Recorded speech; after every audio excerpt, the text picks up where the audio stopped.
doing a 3-day, 2-night bushcraft challenge in Canada, Alberta. The temperatures are expected to drop to -15, and it's just me and my brother right here. He's not looking. And then, so yeah, we're gonna go find a spot. Hi guys, this is Cameron again. We just found our spot, and it looks something like this.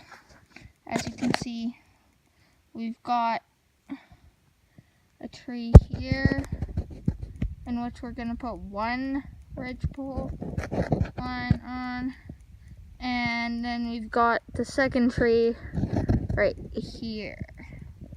So then there'll just be like a ridgepole across those two. And then we're gonna try and make an A-frame. So we start getting ready on that. We'll get back with you. Hello guys, this is the Family Outdoors. We had a little change in what we were doing. The old camp was way too bumpy and it just wasn't working out for us. So we have a new spot. It's looking up and we have our tarp set up. We're making kind of like a big bed for me and my brother to sleep in. It's hopefully going to be a social night, so. Okay, we are cutting down a tree to make our bigger bed because we need to fit 2 people on, so let's get to it.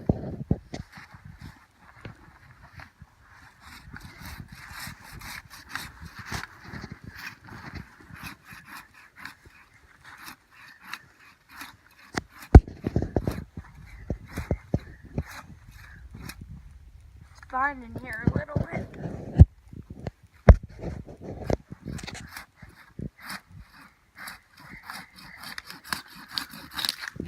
And now all we gotta do is limit and cut it to shape.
Hey guys, it's just Cameron, and I thought I'd check in with you guys to give you a look at the shelter so far. So right here is the bed. It's in progress, but you can see the main idea. We did get some like that spruce browse, and we're just covering that up with sticks that kind of like squash down. And we're having the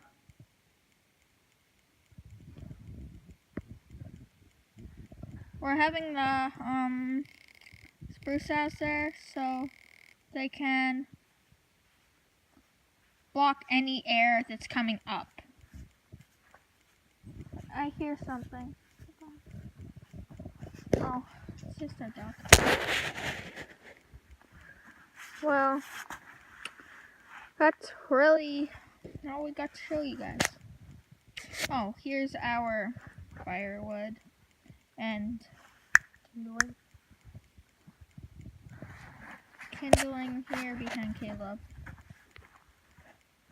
We are going to move that over there though. And our fire is looking pretty right there.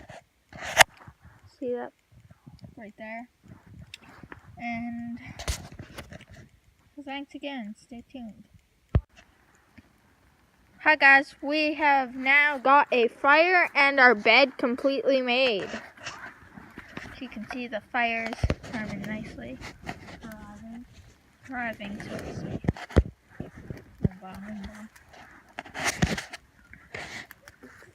Sorry for the lack of videotaping.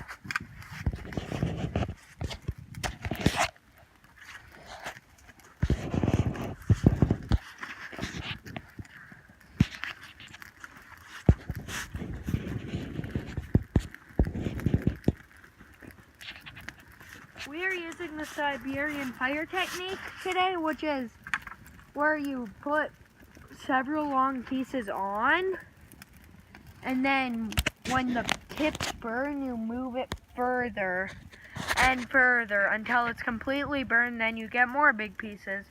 It saves all the energy of cutting all those pieces into small pieces.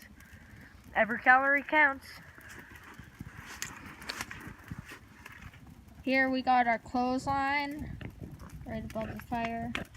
With pins. With clothespins that my brother had in his hunting pack. The fire is climbing. As you can see right here, here's our Siberian fire leg. Let's put those up.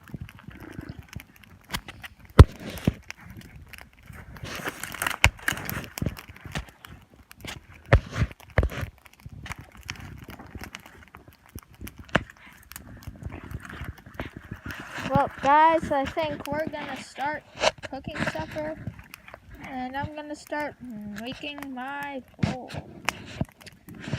Catch you later. Hi guys, we are currently boiling water for some dried chili. My pot's here, my brother's pot's there. I don't really know if you can see it. Yeah. And our fire, we just want some good coals. That's really what we're doing, so just checking in to catch you guys up on this. And no, I have currently not found my log for my bowl, but when I do, I'll catch back with you. See you later.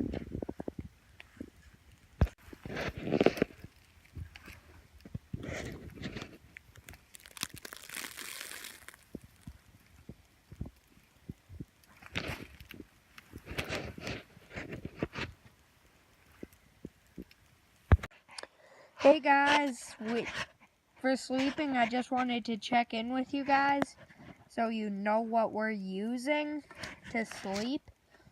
Today we are using the military sleep systems. They'll keep you relatively warm till -15 if you use them correctly. Tweezers are not quality. So, as you can see, I have another blanket just for warmth, but you just have your sleeping bag, your outside, and then your liner.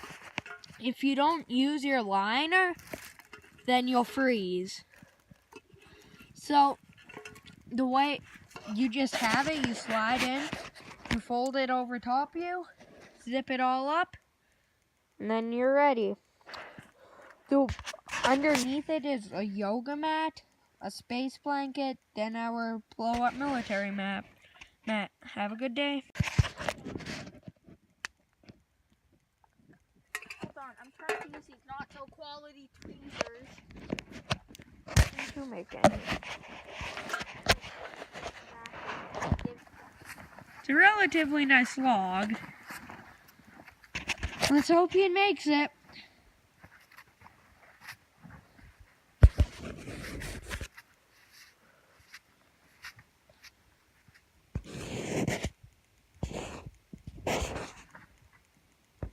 Hey guys, I'm just checking in to show you what we're eating for supper. Today we are eating dehydrated chili, homemade. homemade and dehydrated. So what we're doing right now is we're boiling water in those pots. We're gonna hope it gets good quickly.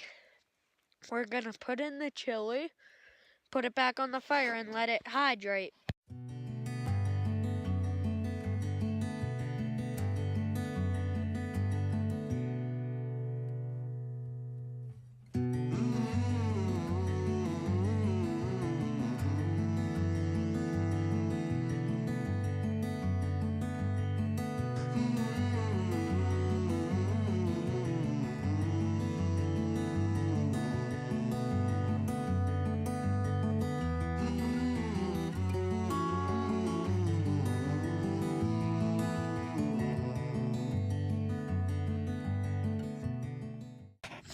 This is what we're eating. It's dehydrated chili. Now it's rehydrated. It's really good. Pretty tasty. Yeah.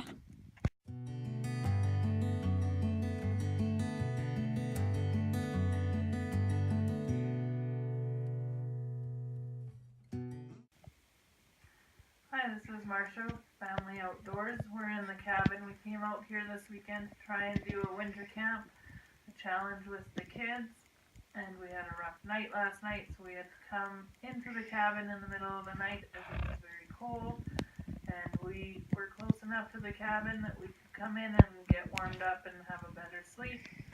So we will talk to the boys and see what happened last night. Here's Caleb.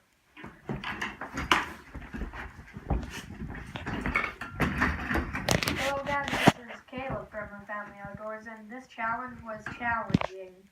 It was a bit above our skill level, and it was pretty hard because it got really cold in the night. Can you tell me what your challenge was? Our challenge was a 3-day, 2-night challenge. We had to survive for 3 days, 2 nights with limited adult visitation. And how did you prepare for your challenge? We prepared by making a little page of what we would do on day 1, day 2, day 3, and we attempted to follow it. Day 1 was shelter in bed day. Day 2 was trap day. Day 3 was just add little tweaks to the thing. So the way we did it, the reason we weren't fully prepared was we didn't raise our bed enough, and we didn't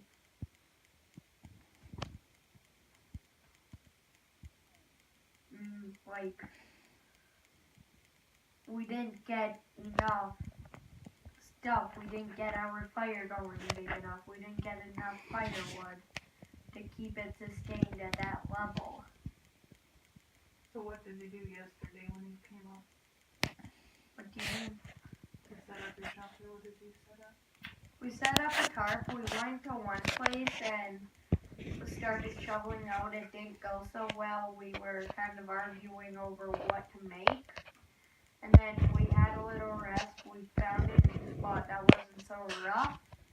And then we set up, got into the routine, and made it.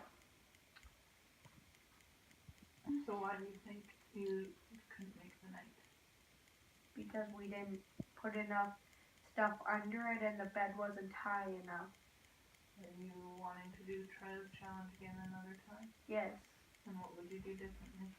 I'd elevate the bed a bit more and put grass, spruce boughs, reeds under the bed. Would you make the fire in the shelter? Maybe, but we'd make the fire a bit differently. Okay.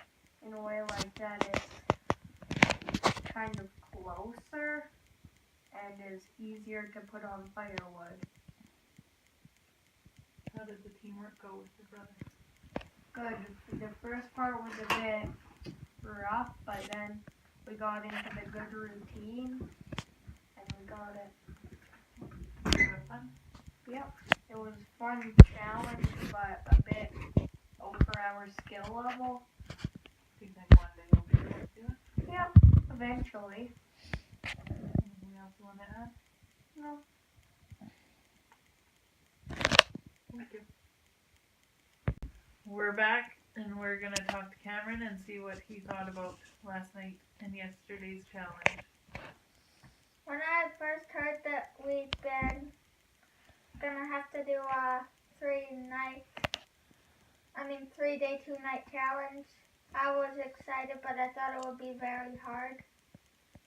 And so to prep, we made like a sheet and stuff, like saying what we do on day 1, what we do on day 2, and day 3 we just finish everything up.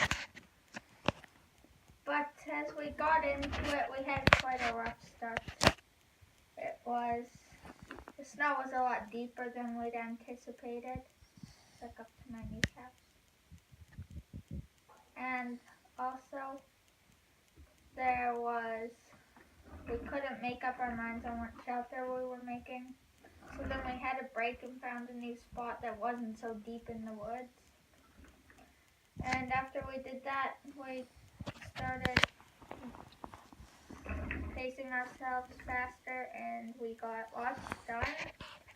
When it came night, we thought we had enough firewood, but we didn't collect 5 times that. So when we were in the night, when we were first going to bed, after eating our crunchy chili, we were starting to think that it was going to be cold. Well, at least I was. Then, as I started making my bed, I got everything in it, my hot water bottle. I crawled into my bed. I was fine. And then, here comes Caleb asking if we can use our blanket. So I give him one of my blankets. And then, all of my hot air just goes everywhere, except for inside my sleeping bag. So, by now I was thinking, oh, this is going to be a cold night. And then, so I fell asleep, finally. And then, the light was blinding. Here comes this vehicle. Right down the drive, out from the forest. The light woke me up. It was so cold I could see my breath, even without the light. And then I noticed the light wasn't from the fire. The fire was kaput. No fire for these fellows. And I also realized that I would not fall back asleep, and that we had a day of work ahead of us. And I'd probably fall down in the snow and burst my hair because I was tired.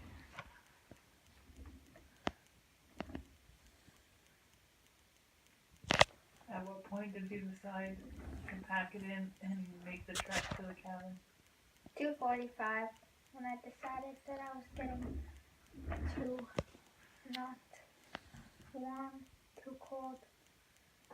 How was it getting out of your sleeping bag and walking back to the cabin in the dark? I felt like a slug with a broken foot. Not fun. And when I came in, the mother was asleep. But it did occur. What was the most challenging part of this challenge? Sleeping with next to no heatness. So what would you do differently next time? Change that. More firewood. Did not have the same fire lay.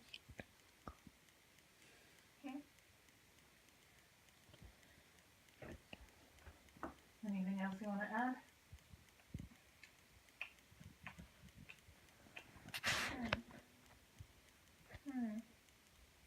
Nope. So we attempted a 3-day, 2-night challenge for the kids this weekend. It was a challenge we didn't anticipate that they were going to accomplish, as it's a very advanced challenge for their age and skill level.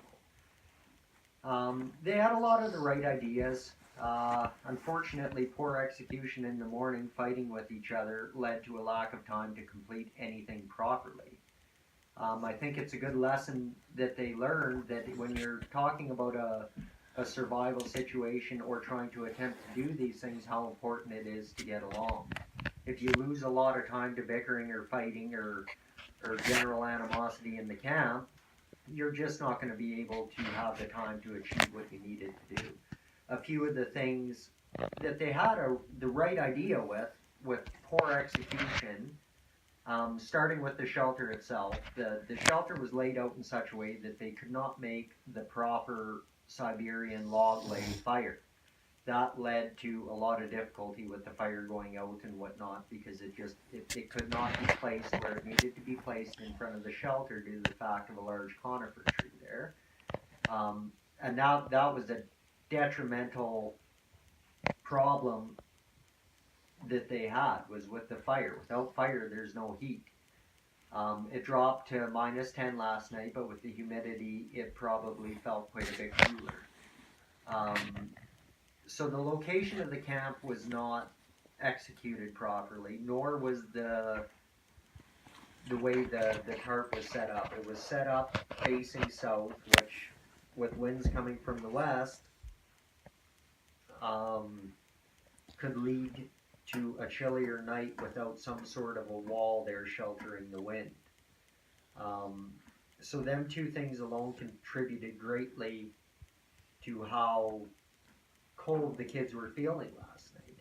And the biggest and most important one when you talk about surviving in the winter was the bed setup that they made. There was not near enough insulation between them and the ground. If you can't get high enough up off the ground, it'll just suck the heat right out of you. I believe that was probably the most detrimental factor out of all of it was the ground was just leaching the little bit of heat they had left out of them. I think it was a fantastic learning experience for them. They seemed very eager to try out this challenge. As reluctant as my wife Marcia was to let them attempt the challenge, I thought if they're this eager to do it, let's let them do it and see how they make out for a learning experience.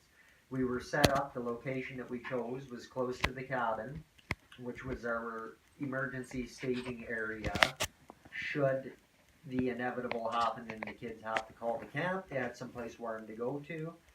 And I think that idea worked really well, and it was a good suited location to attempt this sort of a challenge. All things considered, I believe the kids did very well. I think this opened their eyes to a lot of the survival aspect of bushcraft, and that it is a lot of hard work, and you know, everything might seem like a good idea when you're watching it on YouTube or alone, or you know, sitting in a warm house looking at a book, that it might seem easy. But when you get out and you attempt it practically, it is a lot more challenging than people think. All in all, we're very proud of them. The kids exceeded our expectations when it came to this challenge. We thought they did very well. It was very, very challenging. I can't even stress that enough. I mean, that the snow is 2 feet deep. The humidity in the air. -10 is considerably warm for Canadian winter, but that doesn't take away from the humidity and the wind and the other factors that are involved. And with warmer temperatures yesterday during the day, getting wet and you know, you have to allot a certain amount of time to be able to dry all your stuff out before you attempt to sleep, and it just, there's so much to it that is hard to gather and see unless you're there experiencing it. But we're very happy with how they did. We're proud of them, and in time, when they've got a little bit more respect for this type of challenge, for this difficult of a challenge, we'll look at taking it up again. I think that they'll probably put a lot more thought into it before they decide they're going to take on a challenge this difficult. But, you know, it was a good learning experience, and they did really well. I thought that the whole challenge was executed very well from the emergency staging area to them attempting to do it, and all the stuff that they had to, obstacles they had to overcome along the way. Thanks for watching. I hope you guys enjoy the video. Again, this is all filmed on private land, but thanks for following us along on our adventures.